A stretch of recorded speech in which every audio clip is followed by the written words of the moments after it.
In this video, we'll be looking at three LOS. A, demonstrate the application of the Code of Ethics and Standards of Professional Conduct to situations involving issues of professional integrity. B, distinguish between conduct that conforms to the Code and Standards and conduct that violates the Code and Standards.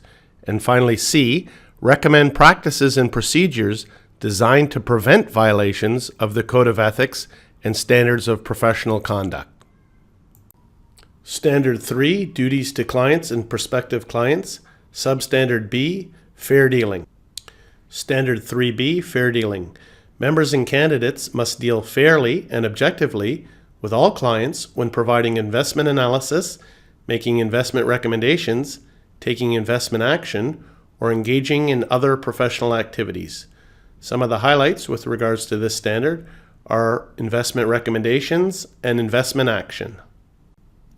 Guidance for Standard 3B, fair dealing. No discrimination against any clients when disseminating investment recommendations or taking investment action. Fair does not mean equal. There can be different levels of services provided in a firm. Different levels of service are okay as long as disclosed and do not disadvantage any clients. Continuing with the guidance on investment recommendations, all clients must have fair chance to act on every recommendation. If client is unaware of recommendation change, advise before accepting a trade order. So if there's been a downgrade from hold to sell and a customer calls up and wants to buy the stock, you need to advise before accepting the buy order. Okay?